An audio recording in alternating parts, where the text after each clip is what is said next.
Hey YouTube, welcome back to Tinker with Tools. They say you never forget your first, and in terms of power tools, I certainly haven't forgotten my first. Tonight we are going to be talking about that brand and all the different drills that they offer, so let's go ahead and get right into it on Tinker with Tools.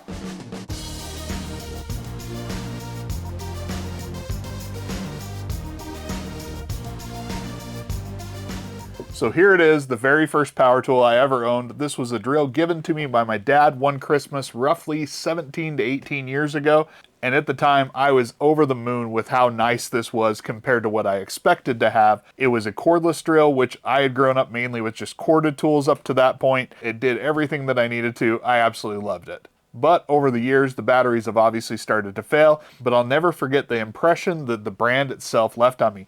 See, this is a Hitachi drill, now more commonly known as either Hikoki or Metabo HPT, and what I want to do today is take you through their entire current drill lineup, show you how all the different tools compare to each other, kind of give you an idea of where maybe you need to be looking for your next drill. And I want to talk about some of the value that comes with this brand that I think is often overlooked. So let's go ahead and dive right into the video, first with a little bit of history about the brand. So back in the late 1940s, Hitachi decided they were going to start making mining equipment and electric power tools, and they founded the Hitachi Power Tool division under their parent company. Now, over the years, they made a lot of different power tools. In 2018, they launched a rebranding effort and actually renamed their North American division Metabo HPT, and in all other markets, they're known simply as Hikoki. Now, in the testing, you're going to see this and one other brush drill being tested. The one I have here in front of me today is my original drill. This is actually a NiCad drill. So even though it's an 18-volt drill, it's on the older style battery technology where you do kind of get that stem style pack. Now, since then, we've moved on to lithium ion. But overall, the two brush drills that I tested are actually very similar in their overall specs. I think really it's just going to be the battery that separates the two of them. Now, even today, Metabo HPT still produces a brush drill that is an upgraded better version of this. Now, brush tools in general are not inherently bad. There are a lot of good brush tools that are still out there. I think the big reason why I'm a proponent of more brushless tools is simply that, especially on cordless technology, the brushless motors are going to be more efficient, and typically you're going to see smaller, more compact size, but also with bigger power gains moving to brushless technology. In terms of price, the entry-level brush tools that most brands offer are not necessarily that much cheaper than their entry-level brushless options, and so for that reason I kind of would just advise people to maybe look at the brushless options.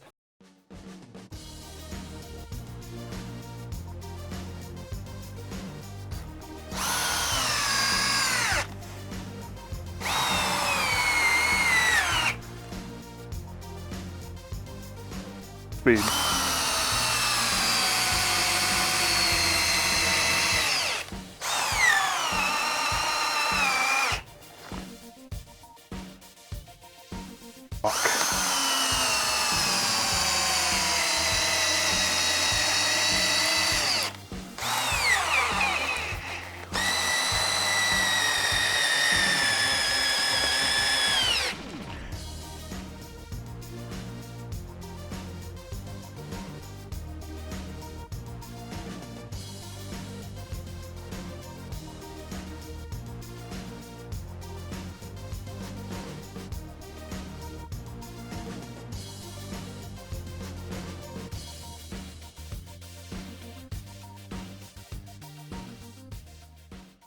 All right, so now moving up to the next part of their lineup, this is going to be their compact brushless lineup. Overall, this gets significantly lighter over those brushed entry-level options. You are going to be getting a small bump in power against the older stuff, roughly similar power to the newer brush model. This is not going to be a powerhouse in terms of its performance, but for lighter duty tasks, it is nice to be able to cut some of the weight and size and just have a really nice compact offering. Now, there are two current models of this being sold on Amazon, an older version and a newer version.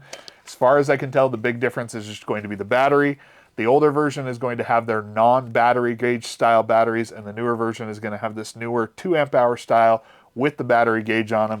Opt for the newer one. The price is virtually the same, but the batteries are significantly nicer because you can tell how much juice they have in them before you use them. All right, now stepping up into the next tier of tools, this is going to be kind of more their mid-tier offering. I call this compact, even though they don't necessarily brand it that way, because when you compare it to their own compact offering in terms of length, it is roughly the same. Now it is a heavier drill, especially if you put it on the bigger battery, but clearly it will run on the smaller batteries as well. And overall, you just gain enough performance while still maintaining the compact size that I think this is a really nice model to have in your lineup. Now, it's not a perfect tool. The forward and reverse selector has almost no resistance in moving back and forth. I know that has bothered some people, but overall, I just think this is a really nice drill, and it's one that oftentimes you'll find on or near my workbench because simply it is just a nice drill to use.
All right, so next you're going to be moving up to their 18 volt kind of top tier drills. The first 18 volt top drill I ever had was this, and this is the brand new, recently released DV18DC, and this is their full-size 18 volt hammer drill that is going to be the more powerful option to some of these more mid-tier offerings.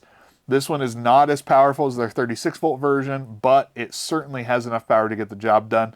And like the newer 36 volt model that we'll talk about in a minute, did gain some refinements over the previous generation of 18 volt. We'll show you the 36 volt. One of the things is difference in size. The other thing is that one actually had a screw-in auxiliary handle. The newer model gets a much more robust style of auxiliary handle that's still nice to put on and use, and it's a good length, a good size for the drill and the power that it has. But I just think it's a much better attachment point, something that gives me a lot more confidence. And if I'm being honest, it's actually, in my opinion, one of the nicer handles on the market. Everything else just got a little bit more refined, but you're still getting a decent quality and power. We are going to have a future video where we go real in-depth on this versus the full-size 36 volt model. But for today, it's just going to be some simple testing that you can kind of glean where they kind of compare to each other. So then that brings us to the full-size 36 volt models. This, I mentioned, is the older 36 volt one that I got a couple years ago, and then the newer 36 volt version. This is a shorter drill, but is actually a slightly heavier drill, but it really just does feel more well built in my opinion. Additionally, this one was right over 1,200 inch-pounds. This one is all the way up at 1,400 inch-pounds, so you do get a boost in that. Now, I do have a head-to-head video when I got this drill where we compared it to the older 36 volt model, so go ahead and check that out. I'll link it up above, and you can kind of see the full comparison between these two.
Now I mentioned I needed to cover the multi-volt system. So as I talked about these, I mentioned that they had 18 volt tools and 36 volt tools.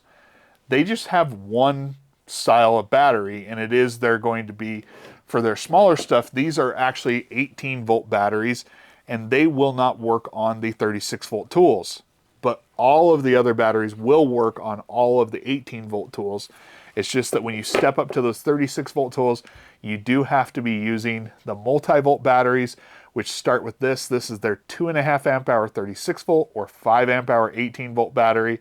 It is capable of running on both tools. And then they also offer their 4 amp hour or 8 amp hour 18 volt battery that is going to be a little bit bigger. That's what we tested some of those more premium tests on with the bigger drill. And one of the nice things about this brand is just how cheap you can pick up some of these batteries. Whereas with some brands, you're going to be paying upwards of $200 for more of that 8 amp hour size battery pack. You can routinely get that 8 amp hour for as low as about $110. And you can get some of the other batteries in 2 packs for roughly that price. Or you can even get some of these as cheap as about 50 or 60 bucks for a 2 pack. And so in terms of battery, that is one of the benefits of this brand, in my opinion, is it's got pretty cheap, inexpensive batteries. And I think that's a real benefit to you. All right, so we kind of blitzed through the lineup. You've seen the different testing and where these are. Let's talk about the main reason why I feel strongly about Metabo HPT, Hikoki, previously Hitachi as a brand.